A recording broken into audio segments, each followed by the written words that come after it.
नमस्कार, जय हिंद। स्वागत है आप सभी विद्यार्थियों का आपके अपने यूट्यूब प्लेटफॉर्म उदय एजुकेशन और उदय स्टडी क्लासेज में। विद्यार्थियों, आज के इस वीडियो में अपन डिस्कस करने वाले हैं बोर्ड एग्जाम 2023 की दृष्टि से इम्पोर्टेंट कक्षा 8 के विज्ञान विषय के पेपर के बारे में, जो कि आपके आने वाले बोर्ड एग्जाम की दृष्टि से वेरी वेरी मोस्ट इम्पोर्टेंट रहने वाला है। और आप सभी विद्यार्थियों के लिए आज का ये पेपर है, ये वरदान साबित होने वाला है, क्योंकि विद्यार्थियों इस पेपर में जितने भी प्रश्न हैं ये आपके एग्जाम में आने वाले प्रश्न हैं, यानी इम्पोर्टेंट रहेंगे। इसके साथ ही सारे प्रश्नों का हम फुल सॉल्यूशन लेके आए हैं, यानी प्रत्येक प्रश्न का उत्तर भी साथ में लिख कर आए हैं। आप जैसे लाखों विद्यार्थियों के लिए हम प्रयास कर रहे हैं, ताकि आप जैसे लाखों विद्यार्थी हैं वो अच्छे अंकों के साथ में बोर्ड के एग्ज़ाम में उत्तीर्ण हो। हमारा यही प्रयास है और उसी प्रयास की ओर हम अग्रसर होते हुए आज आपके लिए साइंस का पेपर लेके आए हैं, जो कि आपके एग्ज़ाम की दृष्टि से वेरी वेरी मोस्ट इम्पोर्टेंट रहेगा। देखिए विद्यार्थियों, अभी तक आपने कुछ भी नहीं पढ़ा है और आपको कुछ भी याद नहीं है, तो आप इस पेपर को अच्छे से याद करके जाइएगा, इस पेपर को अच्छे से देख के जाइएगा एग्ज़ाम में। बिल्कुल मैं वादा करता हूँ कि आप एग्ज़ाम में अच्छा स्कोर करके आएंगे, क्योंकि यहाँ पे जितने भी प्रश्न हैं ये सारे के सारे आपके पूर्णतः सिलेबस पर आधारित हैं। सिलेबस क्या होता है विद्यार्थियों कि बोर्ड है वो सबसे पहले आपके लिए सिलेबस जारी करता है, यानी किस पार्ट में से कितने नंबर के प्रश्न आएंगे वो बोर्ड आपके लिए जारी करता है। और फिर उसके बाद में उस पार्ट में से मान लो कोई आपका दूसरा पार्ट है, तो दूसरा पार्ट है आपके बोर्ड ने बता दिया कि 2 नंबर का आएगा उसमें से प्रश्न, तो हमने भी इस पेपर में दूसरे पार्ट में से 2 नंबर का जो प्रश्न इंपॉर्टेंट बन रहा है वही हमने शामिल किया। इस तरह से आपका ये पेपर तैयार किया है, बड़ी ही गहनता के साथ में और बड़ी ही सावधानी पूर्वक आपके लिए ये पेपर तैयार किया है। स्पेशल इस पेपर को तैयार करने में हमारे जो साइंस के सर हैं श्याम जी सर, उनका योगदान रहा है, तो उनको भी एक बार हम धन्यवाद देना चाहेंगे। और आगे भी सभी विषय के जो स्पेशल आपके सर हैं, यानी इंग्लिश के अलग सर हैं, मैथ के अलग हैं, संस्कृत के अलग हैं, हिंदी के अलग हैं, तो सभी सर हैं वो आपके लिए अलग अलग पेपर तैयार करेंगे और हम इसी चैनल पे आपके लिए लेके आएंगे। तो विद्यार्थियों, आपसे निवेदन रहेगा इस चैनल पे आप बने रहें, वीडियो को लाइक कर दीजिएगा। आपका अपना चैनल है, अभी तक आपने चैनल को सब्सक्राइब नहीं किया है तो विद्यार्थियों चैनल को सब्सक्राइब कर लेना है, क्योंकि आपके एग्ज़ाम तक सारे विषय की यहाँ पे तैयारी अच्छे से करवाई जाएगी और बिल्कुल हम आपके साथ में रहेंगे अंत तक। और आपको बोर्ड एग्ज़ाम में बिल्कुल बेस्ट स्कोर के साथ में पास करवाने का हम वादा करते हैं। आपको थोड़ी सी खुद भी सेल्फ स्टडी करनी है और आप समय समय पे जब भी आपको समय मिले तो आप हमारे पेपर देखा करें। और ये पेपर हैं ये आपके लिए वरदान साबित होने वाले हैं, क्योंकि सारे पेपर हम जितने भी लेके आएंगे सभी प्रश्न पेपर हैं वो उत्तर सहित लेके आएंगे, ताकि आप जैसे लाखों विद्यार्थियों को फ़ायदा हो सके। विद्यार्थियों, आपका समय ज़्यादा वेस्ट नहीं करते हुए हम बढ़ते हैं पहले प्रश्न की ओर। यहाँ पे जितने भी मिनट का ये वीडियो रहेगा आप अंत तक देख लेना, बिल्कुल ये आपके लिए रामबाण साबित होने वाला है। चलिए पहले प्रश्न की ओर बढ़ेंगे। पहला प्रश्न है कि थर्मोसेटिंग प्लास्टिक का उदाहरण है पीवीसी, पॉलीथीन, मेलामाइन, सभी। तो विद्यार्थियों इसका सही आंसर होगा थर्मोसेटिंग प्लास्टिक का उदाहरण है वो मेलामाइन है, तो ऑप्शन नंबर स रहेगा इसका सही उत्तर। अगला प्रश्न है प्रश्न संख्या 2, पीसीआरए का संबंध है अच्छी शिक्षा से, पेट्रोल डीजल बचाने से, वाहन चलाने से या फिर प्रेसकरण से। तो विद्यार्थियों इसका सही आंसर होगा पीसीआरए का संबंध पेट्रोल और डीजल को बचाने से है। बढ़ते हैं अगले प्रश्न की ओर। अगला प्रश्न है आपका तीसरा, आग को नियंत्रित करने वाली गैस कौन सी है? Oxygen, nitrogen, hydrogen, carbon dioxide. तो विद्यार्थियों इसका सही आंसर क्या होगा? आग को नियंत्रित करने वाली गैस है वो कार्बन डाइऑक्साइड है, तो ऑप्शन नंबर द रहेगा इसका सही उत्तर। विद्यार्थियों इस पेपर को आपको पढ़ना है तो बिल्कुल वीडियो के बीच में हम आपको बताने वाले हैं, पूरा का पूरा आपको पेपर डाउनलोड करने के लिए मिलेगा और अच्छे से पूरा उत्तर सहित पेपर आपको मिलने वाला है। कैसे मिलेगा वो वीडियो के बीच में हम आपको बताने वाले हैं, इसके लिए आपको वीडियो को पूरा देखना पड़ेगा। चलिए अगला प्रश्न है कि निम्न कथन को असत्य और सत्य के रूप में चिन्हित कीजिए, यानी असत्य है तो असत्य लिखना है, सत्य है तो सत्य लिखना है। तो इसमें देखिए श्रोता, एस्ट्रोजन पुरुष हार्मोन है, क्या सत्य है या फिर असत्य है? तो विद्यार्थियों इसका सही आंसर होगा ये असत्य है, एस्ट्रोजन पुरुष हार्मोन नहीं है, तो ये असत्य हो जाएगा। सजातीय आवेश एक दूसरे को आकर्षित करते हैं, तो ये भी असत्य है, क्योंकि सजातीय आवेश है वो एक दूसरे को आकर्षित नहीं करते हैं। अगला देखिए, मेथेन एक पौधागर गैस है, बिल्कुल ये सही बात है, मेथेन है ये एक पौधागर गैस है। बढ़ते हैं अगले प्रश्न की ओर। अगला प्रश्न है प्रश्न संख्या 7, कोई व्यक्ति आग से झुलस रहा है तो आप उस समय आग को कैसे नियंत्रित करोगे। तो विद्यार्थियों इसका सही आंसर होगा तुरंत आग बुझाने के लिए हम किसी कपड़े या फिर कंबल का प्रयोग करके उस व्यक्ति को ढक लेंगे, जिससे आग और वायु के बीच का संपर्क टूट जाएगा और आग है वो बुझ जाएगी। तो इस तरह से अपन कोई व्यक्ति आग से झुलस रहा है तो उनकी अपन हेल्प करेंगे। अगला प्रश्न है प्रश्न संख्या 8। ये सारे के सारे प्रश्न आपके बोर्ड के एग्जाम में आने वाले हैं, वेरी वेरी मोस्ट इंपॉर्टेंट है। निषेचन किसे कहते हैं और ये कितने प्रकार का होता है? तो विद्यार्थियों इसका सही आंसर होगा निषेचन शुक्राणु व अंडाणु का संलयन निषेचन कहलाता है। ये 2 प्रकार का होता है, बाह्य निषेचन और आंतरिक निषेचन। विद्यार्थियों ये आपके लिए वरदान साबित होने वाला है, ये very very most important paper है। अगले प्रश्न की ओर बढ़ेंगे। प्रश्न संख्या 9। कायांतरण किसे कहते हैं? तो विद्यार्थियों इसका सही आंसर होगा लार्वा के कुछ विशेष परिवर्तन द्वारा वयस्क जंतु में बदलने की प्रक्रिया को कायांतरण कहते हैं। जैसे कि टेडपोल, इसका उदाहरण की बात करें तो टेडपोल है, ये कायांतरण होता है। अगला प्रश्न है प्रश्न संख्या 10। भूकंप आने के 2 कारण लिखिए। ये प्रश्न है ना आपके एग्जाम में पक्का आएगा। तो भूकंप आने के 2 कारण लिखिए। एक तो हो जाएगा ज्वालामुखी के फटने से भूकंप आता है और दूसरा आता है भूपर्पटी के भीतर गहराई में विक्षोभ के कारण, यानी अंदर विक्षोभ हो जाता है भूमि के अंदर, उस कारण से भी भूकंप आता है। बढ़ते हैं अगले प्रश्न की ओर। प्रश्न संख्या 11। सूर्य से उसकी दूरी के अनुसार सभी ग्रहों के नाम लिखिए। तो सूर्य के सबसे नज़दीक में है वो बुध, फिर उसके बाद में शुक्र, पृथ्वी, मंगल, बृहस्पति, शनि, यूरेनस और नेपच्यून। इसको अरुण और इसको वरुण कहा जाता है। तो इस तरह से ये 8 ग्रह हैं। विद्यार्थियों मैं आपको बताना चाहूँगा सन 2006 से पहले हैं अपने यहाँ पे 9 ग्रह थे। एक ग्रह था उसको है 2006 में बोना ग्रह घोषित कर दिया है और वो ग्रह था प्लूटो। ठीक है ना, कौन सा था विद्यार्थियों? प्लूटो। तो 2006 से पहले 9 ग्रह थे, लेकिन उसको बोना ग्रह घोषित करने के बाद में अब 8 ग्रह हैं। अगला प्रश्न, सूक्ष्म जीव किसे कहते हैं और इनको कितने वर्गों में बांटा गया है? तो विद्यार्थियों इसका सही आंसर होगा ये जीव अत्यंत छोटे होते हैं और इन्हें बिना यंत्र की सहायता से देखना असंभव होता है। यानी इतने छोटे होते हैं कि उनको यंत्र के बिना अपन देख ही नहीं सकते हैं। सूक्ष्म जीवों के मुख्य 4 वर्ग होते हैं, जीवाणु, कवक, प्रोटोजोआ और शैवाल। तो विद्यार्थियों ये आपका इसका सही उत्तर है। अगला प्रश्न है पेट क्या है, बहुलक किसे कहते हैं? तो विद्यार्थियों पेट क्या है?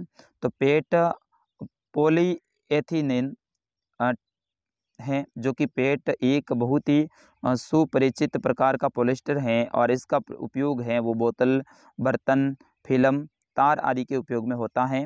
बहुलक की बात करें तो बहुलक वह पदार्थ हैं जो कि बहुत ही छोटी छोटी इकाइयों से बने होते हैं और प्रकृति में पाए जाने वाले कपास भी एक बहुलक हैं।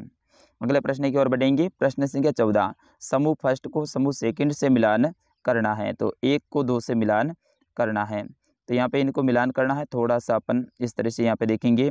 पेट्रोलियम है उसका संबंध किससे होगा, कोलतार का संबंध किससे होगा, पेट्रोल का संबंध किससे होगा, इस तरह से आप इनमें तो देखिए पेट्रोल है, इसे क्या होता है, ये एक वाहन ईंधन है। ठीक है ना, पेट्रोल वाहन ईंधन है। उसी तरह से पेट्रोलियम क्या है, ये तेलीय द्रव है। ठीक है ना, और कोलतार है, तो कोलतार का संबंध है वो किससे हो जाएगा, कोलतार का संबंध है वो आपके काला गाढ़ा द्रव से हो जाएगा और बिटुमन का संबंध सड़क निर्माण से हो जाएगा। बढ़ते अगले प्रश्न की ओर। प्रश्न संख्या 15। नीचे दिए गए वाक्यों की सत्यता की जांच कर सत्य और असत्य पर सही का निशान लगाइए। तो यहाँ पे सत्य और असत्य को आपको लिखना है। जैसे कि पहला है वनों उन्मूलन के कारण सूखा, बाढ़, मरुस्थलीकरण को बढ़ावा मिला है। क्या ये सत्य बात है? बिल्कुल सत्य बात है, क्योंकि वनों को अपन ज़्यादा नष्ट करेंगे तो वहाँ से सूखा पड़ेगा, बाढ़ आएगी और मरुस्थलीकरण है वो बढ़ेगा। दूसरा देखिए इसमें सफ़ेद हाथी, शेर, जंगली भैंसा, बारहसिंगा संकटपन जंतु है, यह भी सत्य बात है। अगला देखिए किसी विशेष क्षेत्र में पाए जाने वाले पेड़ पौधे उस क्षेत्र के प्राणी जात कहलाते हैं। तो ये बिल्कुल विशेष क्षेत्र में पाए जाने वाले पेड़ पौधे उस क्षेत्र के प्राणी जात नहीं कहलाते हैं, वनस्पति जात कहलाते हैं। तो ये असत्य हो जाएगा, प्राणी जात तो उसमें जीव जंतु होंगे ना। और लास्ट देखिए पृथ्वी का वह भाग जहाँ पे सजीव पाए जाते हैं जलमंडल कहलाता है, ये भी असत्य है। पृथ्वी का वह भाग जहाँ पे सजीव पाए जाते हैं जैवमंडल कहलाता है। यहाँ पे जलमंडल मतलब ये तो पानी की बात हो गई, तो ये असत्य बात हैं। विद्यार्थियों, अब आपको मैं बताना चाहूँगा, पेपर डाउनलोड करना है तो गूगल में जाना है और गूगल में जाने के बाद में आपको सर्च करना है उदय स्टडी। क्या करना है विद्यार्थियों? उदय स्टडी, ठीक है ना। जैसे ही आप उदय स्टडी सर्च करेंगे तो वहाँ पे हमारी वेबसाइट आएगी, पहली वेबसाइट आएगी, उसके ऊपर आपको क्लिक करना है। उसके ऊपर क्लिक करते ही वहाँ पे नीचे खूब सारे विवरण खुलेंगे, वहाँ पे कक्षा 6 से 10 वाला ऑप्शन होगा, उसके ऊपर क्लिक करना है और उसके ऊपर क्लिक करने के बाद में कक्षा 8 के पेपर लिखा होगा, उसके ऊपर क्लिक कर देना। वहाँ से डाउनलोड करे का ऑप्शन आएगा, वहाँ से आराम से इस पेपर को डाउनलोड करके आप पढ़ सकते हैं। चलिए बढ़ते हैं अगले प्रश्न की ओर। प्रश्न संख्या 16, पादप कोशिका एवं जंतु कोशिका में 3 अंतर बताइए। मानव तंत्रिका कोशिका का रेखा चित्र बनाइए। तो विद्यार्थियों, इसका सही आंसर होगा पादप कोशिका और जंतु कोशिका में 3 अंतर। पादप कोशिका, इनमें कोशिका भित्ति पाई जाती है, इनकी रिक्तिकाएं बड़ी होती हैं और प्लास्टिक उपस्थित होते हैं। उसी तरह से जंतु कोशिका, इसमें कोशिका भित्ति अनुपस्थित होती हैं, रिक्तिका बहुत छोटी होती हैं और प्लास्टिक अनुपस्थित होते हैं। तो इस तरह से इनका चित्र बनाना है। प्रश्न संख्या 17, बल व दाब में अंतर बताइए। बल द्वारा किसी वस्तु में क्या परिवर्तन कर सकते हैं। तो विद्यार्थियों, सबसे पहले बल, तो बल किसी वस्तु पर लगने वाले धक्के या फिर खिंचाव को बल कहा जाता है। मात्रक इसका न्यूटन हो जाएगा और इसको लिखना है तो FMA के माध्यम से आप लिख सकते हैं। अब दाब की बात हो रही है, तो किसी पृष्ठ के प्रति एकांक क्षेत्रफल पर लगने वाले बल को दाब कहते हैं और इसका जो मात्रक है वो पास्कल होता है। यानी इसको अपन लिखेंगे तो P बराबर F/A लिखेंगे। अगला देखिए, इसमें वस्तु की गति में परिवर्तन और वस्तु की गति की दिशा में परिवर्तन होता है। अगला प्रश्न बढ़ते हैं। प्रश्न संख्या 18, वर्णन कीजिए कि घर्षण किस प्रकार शत्रु और मित्र दोनों ही हैं। आपको वर्णन करना है कि घर्षण है वो शत्रु भी हैं और मित्र भी हैं, तो किस प्रकार से है इसका आपको वर्णन करना है। तो देखिए, घर्षण शत्रु हैं। शत्रु किस प्रकार से हैं? देखिए, घर्षण के कारण गति करती हुई वस्तु की ऊर्जा की काफ़ी मात्रा बढ़ जाती है और वो व्यर्थ चली जाती है। दूसरा होता है कि घर्षण के कारण मशीनों की दक्षता का ह्रास होता है। तीसरा इसमें है घर्षण के कारण शत्रु हैं, तो कभी कभी ज़्यादा घर्षण के कारण मशीनें हैं वो जल जाती हैं। अब मित्र कैसे हैं घर्षण? देखिए, तो घर्षण बल में पृथ्वी की सतह पर चलने में सहायता करता है, यानी घर्षण के माध्यम से अपन पृथ्वी की सतह पे चल सकते हैं। यदि घर्षण ना हो तो कोई भी भवन निर्माण नहीं हो सकता है और घर्षण बल वाहन को रोकने में भी सहायता करता है। अगला प्रश्न है प्रश्न संख्या 19, एक दोलक 10 सेकंड में 90 बार दोलन करता है, तो इसका आवर्तकाल और आवर्ती ज्ञात कीजिए। तो ये आपको ज्ञात करना है। अगला प्रश्न है कि विद्युत लेपन दर्शाता हुआ सरल परिपथ का रेखा चित्र बताइए। तो ये विद्युत लेपन का है, आप देख सकते हैं सरल रेखा चित्र इस तरह से बनाया जाता है। फिर उसके बाद में अगला प्रश्न है कि तारा और ग्रह में अंतर बताइए। तारे क्या होते हैं और ग्रह क्या होते हैं? तो तारे अपना प्रकाश, तारों के पास में अपना प्रकाश होता है और तारों आकार में बड़े होते हैं। यहाँ पे तारों का आकार बहुत छोटा होता है, ये गलत है विद्यार्थी। तारों का आकार है बहुत बड़ा होता है, ठीक है ना। तारों का आकार बहुत बड़ा होता है, ये असंख्य होते हैं और तारे रात के समय टिमटिमाते हैं। ग्रह का अपना प्रकाश नहीं होता है और ग्रह है वो तारों की तुलना में छोटे होते हैं, ठीक है ना। यहाँ पे ये सही है, ग्रह तारों की तुलना में छोटे होते हैं और ग्रह केवल 8 हैं और ये कभी टिमटिमाते नहीं हैं, ये सूर्य के प्रकाश से ही प्रकाशित होते हैं। और अगला प्रश्न है प्रश्न संख्या 22, खाद व उर्वरक में अंतर बताइए तथा खाद के क्या क्या लाभ हैं लिखिए। तो खाद क्या है, उर्वरक क्या है, इनमें आपको अंतर बताना है। सबसे पहले खाद एक कार्बनिक पदार्थ है। खाद खेतों में बनाई जाती हैं और खाद से मिट्टी को प्रचुर मात्रा में ह्यूमस प्राप्त होता है, यानी इनको जो पोषक तत्व हैं वो प्राप्त होते हैं। उर्वरक क्या है? तो उर्वरक एक रासायनिक पदार्थ है। उर्वरक का उत्पादन फैक्ट्रियों में होता है और उर्वरक से मिट्टी को ह्यूमस प्राप्त नहीं होता है, यानी इतने पोषक तत्व प्राप्त नहीं होते हैं जितने खाद से होते हैं। खाद के लाभ की बात करें तो इससे मिट्टी की जल धारण क्षमता में वृद्धि होती है, यानी मिट्टी है वो जल धारण करने की क्षमता में वृद्धि होती है। ये मिट्टी के गठन को सुधारने में सहायक होता है और इससे मित्र जीवाणुओं की संख्या में भी वृद्धि होती है और इससे मिट्टी है वो भूरी और सरंध्र हो जाती है। या फिर अथवा में आपके लिए ऑप्शन प्रश्न आ जाएगा, सिंचाई किसे कहते हैं, सिंचाई की पारंपरिक और आधुनिक विधियों के बारे में लिखिए। तो ये भी वेरी वेरी मोस्ट इंपॉर्टेंट प्रश्न है, विद्यार्थियों याद करके जाइएगा। अगला प्रश्न है प्रश्न संख्या 23, धातु और अधातु के प्रमुख उपयोग लिखिए। यानी धातु के प्रमुख उपयोग लिखने हैं और अधातु के प्रमुख उपयोग लिखने हैं। सबसे पहले धातुओं का उपयोग मशीनें बनाने में, मोटर, गाड़ियाँ, वायुयान, रेलगाड़ियाँ आदि के निर्माण में होता है। धातु का उपयोग उपग्रह निर्माण में भी किया जाता है। यानी उपग्रह जो ऊपर सैटेलाइट छोड़ जाते हैं तो उसके निर्माण में भी धातु का ही उपयोग होता है। और औद्योगिक सामान यानी उद्योगों के अंदर जो सामान होता है वो भी धातुओं से बनाया जाता है। खाना बनाने के पात्र का निर्माण धातुओं से होता है। जितने भी अपने बर्तन हैं ये सारे के सारे धातु के बने होते हैं।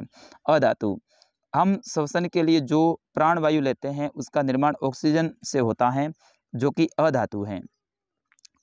उर्वरक के निर्माण में अधातुओं का उपयोग होता है और जल के शुद्धिकरण में भी अधातु का उपयोग होता है। या फिर ये प्रश्न नहीं आता है तो अथवा में आपके लिए ऑप्शन आ जाएगा, तन्यता और आघात वर्धनीयता में अंतर स्पष्ट कीजिए, धातु और अधातु में कोई 4 अंतर लिखिए। ये प्रश्न आपके 6 नंबर के रहने वाले विद्यार्थियों, वेरी वेरी मोस्ट इंपॉर्टेंट है। पासबुक में से अच्छे से इस प्रश्न को आप याद कर लीजिएगा, स्क्रीनशॉट ले लीजिएगा। और प्रश्न संख्या 24 है, मानव नेत्र का नामांकित चित्र बनाइए। यानी मानव आँख का नामांकित चित्र बनाना है तो इस तरह से आँख बनानी है विद्यार्थियों। ये चित्र आपके लिए वेरी वेरी मोस्ट इंपॉर्टेंट रहेगा। और इसी में दूसरा प्रश्न है कि सड़क सुरक्षा के कोई 4 प्रमुख चित्र बनाकर उनके अर्थ लिखिए। तो ये सड़क सुरक्षा के 4 चित्र हैं, यू टर्न, ओवरटेक निषेध, ठीक है ना, प्रवेश निषेध और पैदल पार पथ, जेब्रा क्रॉसिंग। तो इस तरह से ये आपके इनके हो जाएंगे।